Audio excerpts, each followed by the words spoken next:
Greetings and salutations, loyal viewers on this channel. Today we are going to be talking about what's going on in the Zeldin Hochul campaign, with a specific focus on a case that Lee Zeldin has brought to the forefront, because unfortunately, after looking into his ad, it is significantly worse than what was advertised. But for those of you who are unaware of what's going on right now, according to Trafalgar, which by the way was the most accurate pollster in the New Jersey gubernatorial race, November 2021, the most accurate pollster in 2016, and one of the most accurate pollsters in the year 2020, Lee Zeldin has a slim margin 1 point ahead of Kathy Hochul, which means that if you're in New York, you need to go out and vote. Early voting starts now. I will link in the description of this video somewhere where you could access your poll site.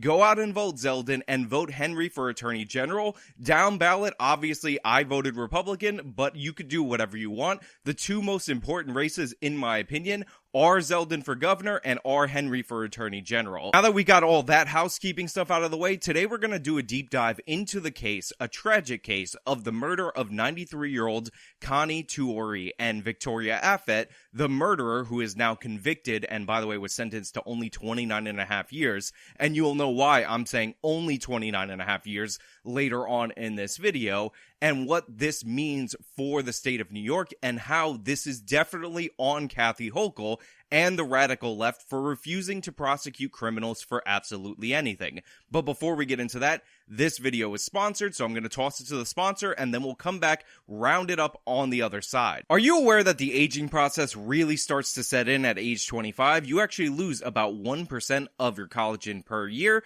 and if you want to test whether or not you're losing it, try pinching your skin. If it bounces back right away, then you're good. But if not, which is most likely, then you might be in need of a supplement. And luckily for you, I'm partnering today with liquidgoldajw.com. This amazing collagen powder has 5 different types of key collagens in order to help you restore the youthful glow, combined with turmeric, which has also been shown to help aid in reversing the aging process. And luckily for you, you could try this amazing formula for 51% off at liquidgoldajw.com, 60-day money-back guarantee. So Lee Zeldin, the legend of Zeldin, hopefully the next governor of the state of New York, dropped this campaign ad recently that tells the tale of Connie Tuori, who actually was murdered in her home by Victoria Affet. Now, Connie is a world traveler, or was a world traveler, unfortunately. She was 93 years old, and she was murdered by a violent repeat offender who continually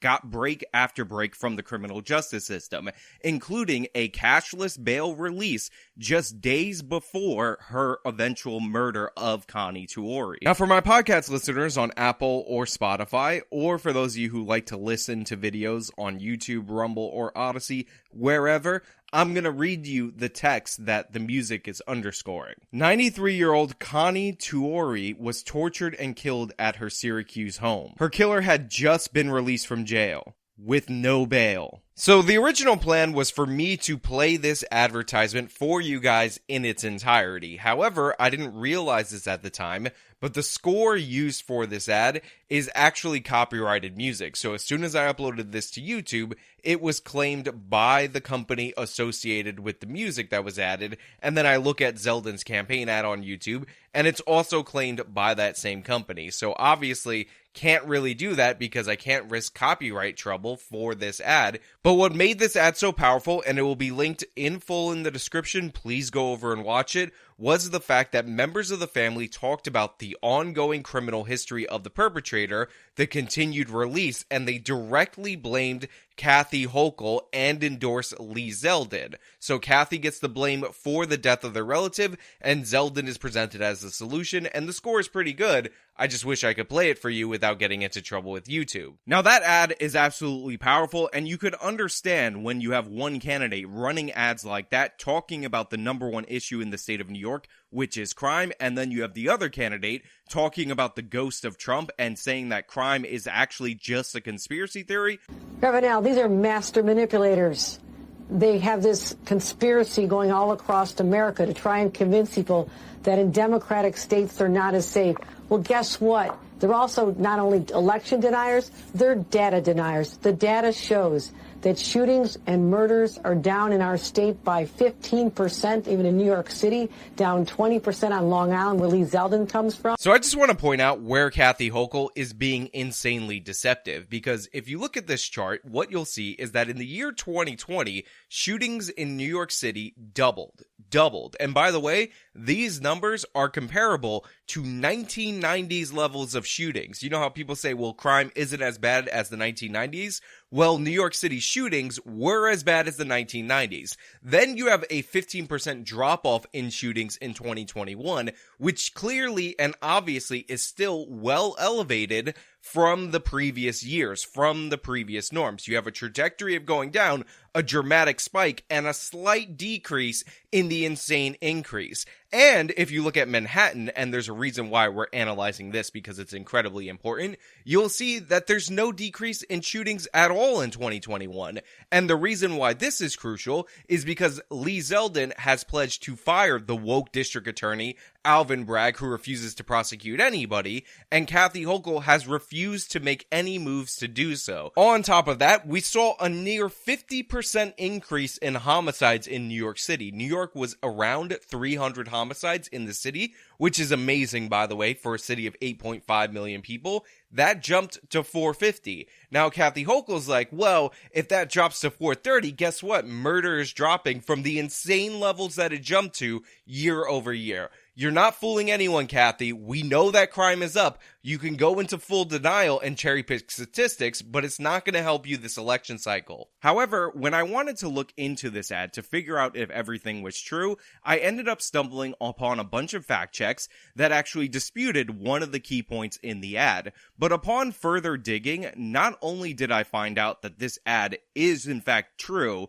but it's actually significantly worse than you could possibly imagine, which is what we're going to go over. Because what the fact checkers try to do is stop just on the last arrest and claim that the judge could have set bail in this particular case, which of course is the last arrest. What they don't focus on is the fact that Victoria Affett was a repeat offender, and other criminal justice reform laws that Kathy Hochul refuses to change, like the less is more law, actually played into her being released time and time again, even post-conviction, even when she continually violated the law while on probation. Thus, she should have never been arrested for half of the almost 10 charges that she was ultimately arrested for during the course of this lengthy criminal history.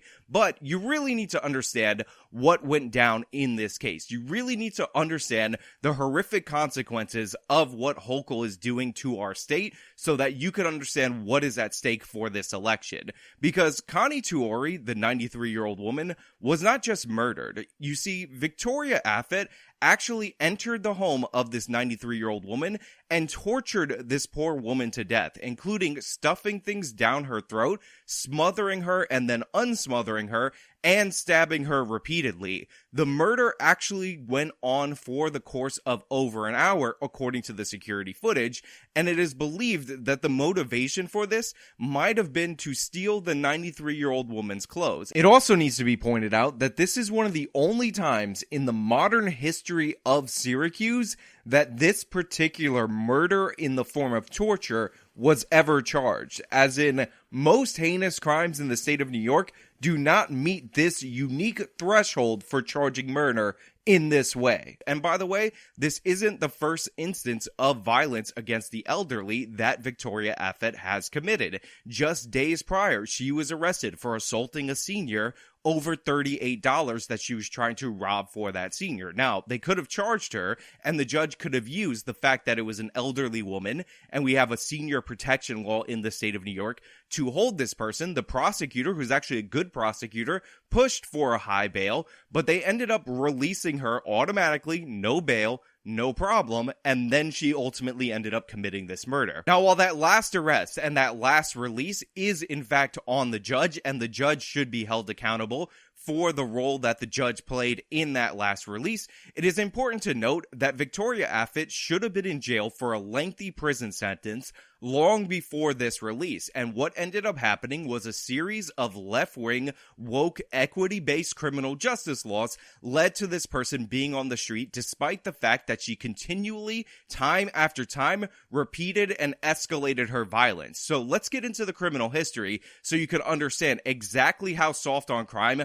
led to the torture and murder of a 93-year-old woman. Now you have to remember that bail reform officially became the law of New York State post-2020. January 1st, 2020 is when this went into effect. However, judges, as noted by the New York Post and other media outlets, have pointed out that as early as 2019, once the law was passed, were basically acting as if it was law, and so were prosecutors, because these people would be scheduled for release all at the same time on January 1st. But just because the law went into effect January 1st, we're only going to focus on the crimes and the charges that took place after bail reform was officially the law. So if there are more arrests prior to 2020, we're not talking about them. We're not including them. We're only going to focus on what was officially let go by bail reform and by less is more, the two key pieces of criminal justice nonsense that were passed and stood by Kathy Hochul. So on March 7th, 2020, Victoria Affet was arrested for assaulting somebody, and of course, she got a same-day automatic release, despite the fact that she was punching and kicking a person. Now, on April 10th, 2020, Affet actually stole a car, but she wasn't caught until later, according to the district attorney. So, we have grand theft auto, and we have assault. In May 28th, 2020, Affet is arrested after an encounter at Rite Aid in Syracuse, and according to the document, she stole a Bluetooth speaker and a pair of sandals. When a bystander tried to stop her, she pulled out a steak knife and threatened to kill the person, and this was all caught on surveillance camera. Now, I need to point out right here and now that shoplifting, obviously, because we see shoplifters running wild in our state and across the country in states that have implemented similar laws, brandishing a weapon, and making a terroristic threat, all things that were initially charged in this case, were all in the original bail reform law eligible for same-day automatic release. So even though these charges were all serious, and this clearly showed a pattern of violent behavior, we ended up with a release, and the criminal justice history that could have stopped right here ended up continuing. June 6, 2020, Affet is arrested for breaking a window with a hammer. According to Fitzpatrick, she was released on her own recognizance, so that's a same-day automatic release.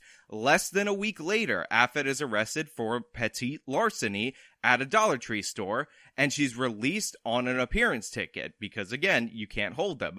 5 days later, Affet is charged with first-degree robbery and fourth-degree possession of a criminal weapon as related to the Rite Aid. Now, she ended up pleading guilty 1 month later on July 16, 2020 to those charges. So even though she did a larceny, even though she threatened to stab somebody who tried to stop her from doing that larceny, she only got 1 month in jail for that crime. Time served plus 3 years probation. And of course, 1 month later, her criminal history continued. August 16th, she got into a fight with a man on Highland Street in Syracuse, and she stabbed him in the head. Now, the victim didn't cooperate with investigators, so that led to problems. August 22nd, 2020.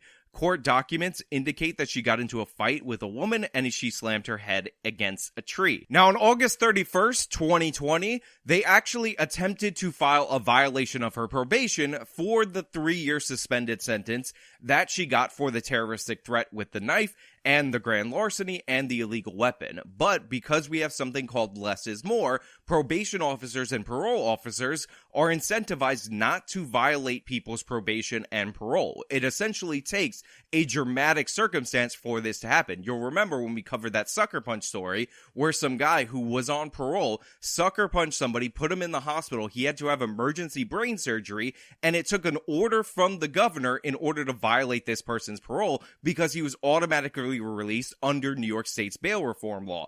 And the only reason Kathy Hochul did it in that case, if you'll remember, is due to overwhelming news coverage and political pressure. So imagine you're doing this specific case at the local level, you can't get Kathy Hochul to step in, so you end up with this person getting out and you not being able to violate their parole properly. Now, on October 22nd, Affet is charged with grand larceny, unauthorized use of a motor vehicle, which occurred on April 10th. That's the Grand Theft Auto. And according to the court documents, she stole a car which was parked and running. Her hand was wrapped around the control, bleeding from an apparent wound. Investigators later identified her by the DNA, so she definitely stole that car. Affet is sentenced to 9 months in prison. However, she's sentenced on January 13th, but released on January 29th, 2021, time served. Now, I'm not a mathematician, I'm not a scientist, I'm not a doctor, but according to my math, it is about 16 days between January 13th and January 29th, yet a 9-month sentence somehow was covered with time served during that period of time. Now, I understand she got some credit for the time that she spent awaiting trial when she was actually held in jail, but still, the idea that you would get near triple time and then some for your sentence on serious charges when you're a violent repeat offender is patently absurd, yet the criminal history goes on. Now, on February 2nd, 2021, she is indicted for the August 16th incident. However, if you'll remember, that was the uncooperative witness, so even though she's indicted, unlikely these charges are going to stick. Not really got anything to do with anything. However, Affet was then arrested and charged with robbery and harassment on February 17th. Now, on February 18th, just 1 day later, Affet failed to appear in court. She's arrested for robbing a woman in her 70s at the Skyline Apartments, remember that apartment complex, and she's accused of grabbing $38 cash from her and then biting her, according to the court documents. Affet is charged and booked, and then on February 19th, 2021, she is released with no bail against the advice of the district attorney. And of course, she failed to appear in court on the 25th. Now, there are a number of factors that go into this lengthy criminal history, a number of automatic releases where there should not have been, and of course, the fact that even not showing up to court is not enough to guarantee that you will be remanded, as we see with the February 18th release and then her not showing up to court and the subsequent rearrest that led to another release the next day. So obviously we have an instance where a series of soft on crime decisions and soft on crime pieces of legislation led to this woman being let out, and of course this ultimately ended up leading to her committing a murder on February 26, 2021, in the very same apartment complex to which she was released for assaulting another 73-year-old woman that we just talked about. In our system, the punishment is supposed to fit the crime. And I can certainly understand that with a crime like this, which is so horrific, a crime that's so unspeakable, so horrible, so evil, that it is very difficult to envision a punishment that fits the crime. Connie's cause of death was determined to be asphyxia due to suffocation, strangulation. Connie, a fierce independent, a world traveler, died alone in her apartment, fighting and struggling for her life. Connie was found with objects in her nose and mouth and ligature marks around her neck. Connie sustained at least 5 stab wounds, and the defendant's DNA was the only other person's DNA to be in the bedroom where Connie's body was found. I don't think we really know exactly what happened when, and that kind of raises the specter of something even more horrible than we've frankly been thinking about, which is some of what went down before my aunt died. I would like to apologize to the family of Connie Toole. I have trouble accepting the apology. I feel like no apology can really make up for what she did. Obviously, no sentence is enough for a crime like this. Whether someone's 23 years old or 93 years old, they still have the right to get up every morning, see the sunrise, live their life, and experience the hopes, the joys, the dreams that all of us have a right to experience. Ms. Affet, I hope that you live with this and think about it every day of your life. She can't take back what she did. She changed our family's life and changed the life of everyone involved in this case. She is a monster who deserves to spend the rest of her life in jail. I don't think the people there can forgive her for this. My family definitely won't.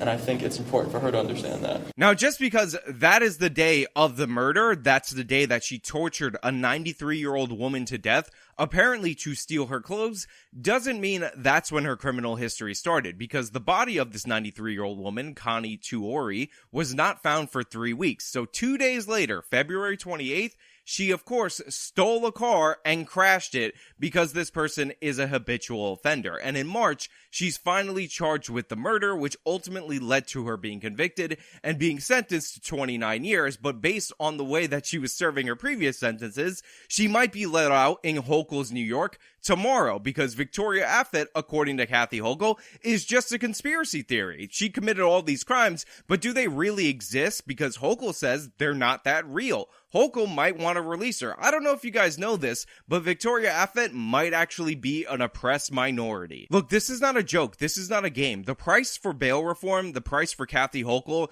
to go to her wealthy wine parties and talk about how she cares about the poor and how she's innovative on crime, about how she reimagined the criminal justice system, is paid in the blood of the innocent. This woman could have been stopped about 10 different times. And even though the last time specifically was on the judge, a bunch of the other ones were on the laws and the culture being put forward from the governor's mansion.